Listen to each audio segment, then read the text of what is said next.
could have been bad. I totally forgot. I literally had things on my list. The sheep guy, Kevin, just left. I had to run right away. I had to leave, go pick up my CSA. I ended up talking with Nathaniel. I ended up going to the store, getting a bottle of wine. I was on my way home in the truck, and I was like, oh shit, Raleigh. Oh my God, come on. What are you focused on? What are you focused on? Crazy camera. Just sipping some bone broth that I made. Yeah, I've been doing a lot of research lately on drinking bone broth and its benefits for your stomach. It's very brothy. But we're getting ready. My buddy Kevin is coming with his ram. Our ladies are gonna get bred. They're no longer gonna be virgins. That was too far, John. Too far. Too far.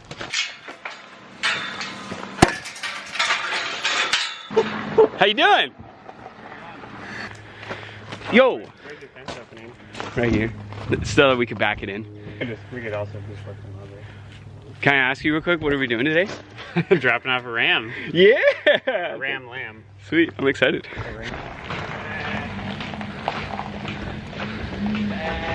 Yeah. So he's making that noise. Oh. Oh, you're a big boy. Alright, let's see. Can you stand over there, please? Oh. Alright, where can I put him in? Alright, let's... Over the fence? Or are you gonna open the fence? I can open the fence if you want. Does that make it easier? As long as they don't get out. Cha! That was So how quick is this process? Is he gonna just do his thing? It's like 5 seconds. Really? Wow, he's big. What is his breed? His mom's a Coopworth. Coopworth? And his dad is a Suffolk Hampshire cross, which are both really big breeds. So. How long do you think you were gonna leave him in here? I'd leave them with them. Because they're usually pretty quiet about their breeding, so it's kind of rare that you can see it happen. Yeah. Unless there's a lot of sheep. Yeah. So they go into heat every like 3 weeks or so. Yeah. So I'd leave them in here probably like a month. Nice. And within the month, you know, they should have all gone into heat. So yeah, you're gonna go off like body weight. So around like 4% of their body weight in dry matter a day. And hay is pretty much all dry matter, so. 4%, huh? So say that on the high end, these collectively are 400 pounds, or probably a little less. Yeah. So 4% is like 12 pounds. Yeah. A day. So if they had no grass. Yeah. 12 pounds is like 3 or 4 flex, yeah. Yeah, he's a super handsome lamb. I'm excited. Yeah, he what he is. looks like in the next couple of years. He's got such a nice coat. Yeah. Is that what it's called? Pelt? Fleece. Fleece? Yeah, that makes sense. Pelt is if he's dead. Yeah, that's true.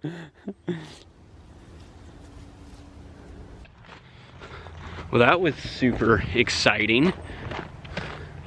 We got the ram here, and I'm now headed to Deep Harvest, which is a local farm that we get a CSA from to get our weekly vegetables. If you don't know what CSAs are, I'm hoping to talk to Nathaniel and have him tell us what a CSA really is.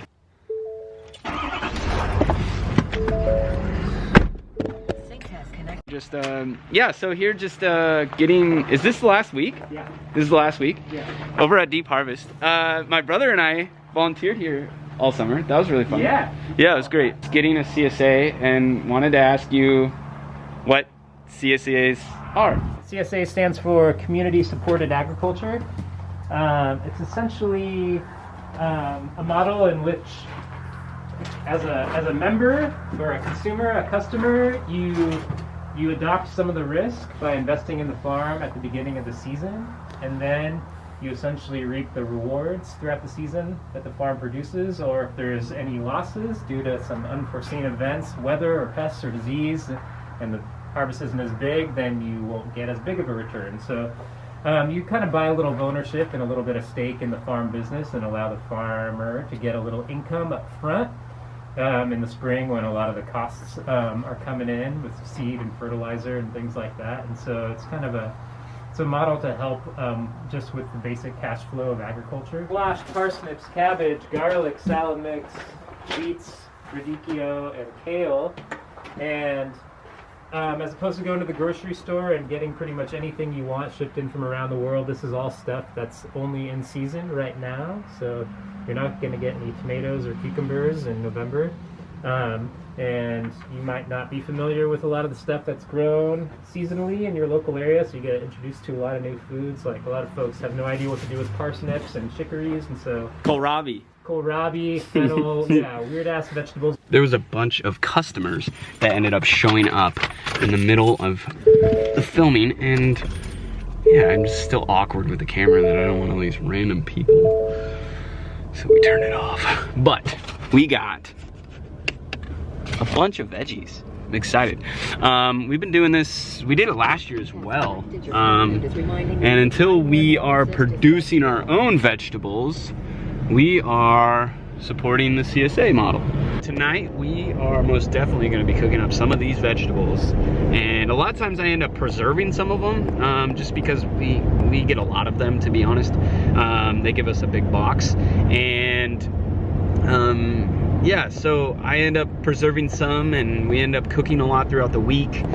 There's always a day in the week where I'm like, oh crap, CSA's here, I gotta eat all the vegetables today, and I end up with a big crazy salad of sorts, or you know, something like that. So yeah, it's a lot of fun, it's a good way to support local farms. It's honestly, I feel like it's cheaper than the grocery store.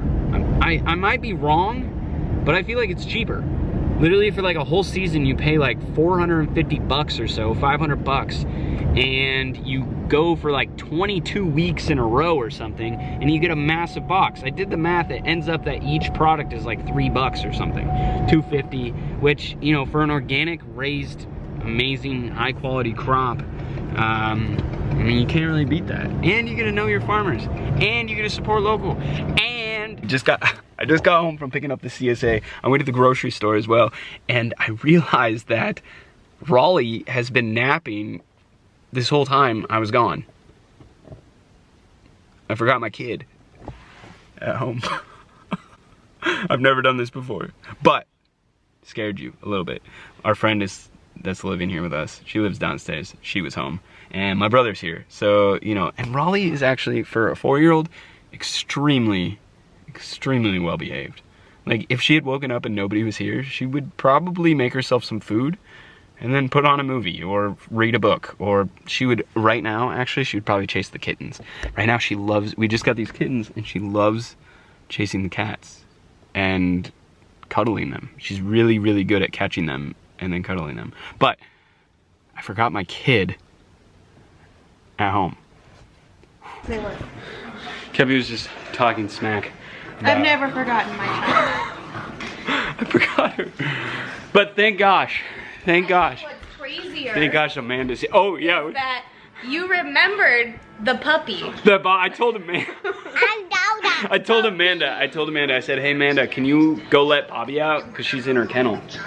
Thank you for not being upset with me. It was a mistake. I'm a little bit upset. No, she's not.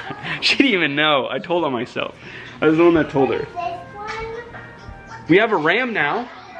Oh yeah. The boyfriend's here. What's his name? I don't think he has a name. Kevin, Maybe Alan? if you're watching this, what's his name? Alan? We named him Alan. Oh, look at that carrot. Your name is not Bobby. Garlic. Can you sit? Bobby, sit. Some cabbage of sorts. Katie, wait. Bobby, sit. Lettuce, which I don't know its name. Good, sit. There we go. Go. Okay, everyone out Little now. parsnip. David, Some good old beets. come here. Mmm. Come here. Some This way. kale. This way, come here. Come. Hey Raleigh, what's your favorite crop? Carrot. Carrots. So one of the veggies we always get from a CSA that I never know what to do with is the kohlrabi. and this is a kohlrabi. So I looked up a recipe. We are going to skin it and then season it and roast it. So I'll just take you along through that process real quick and see how it goes.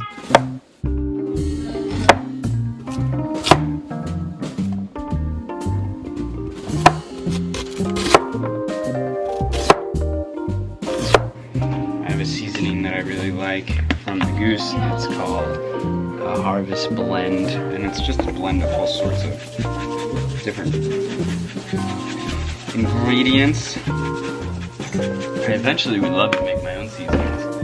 Oh yeah, of course. Don't forget our sea salt.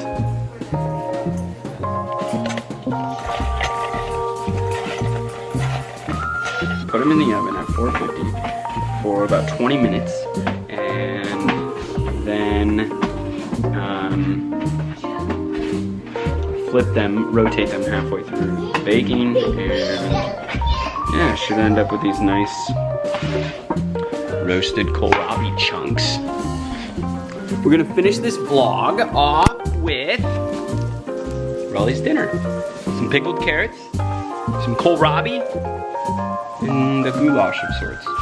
It's all Thanksgiving leftovers kind of put in a mash. Yeah, eat local, try and eat healthy.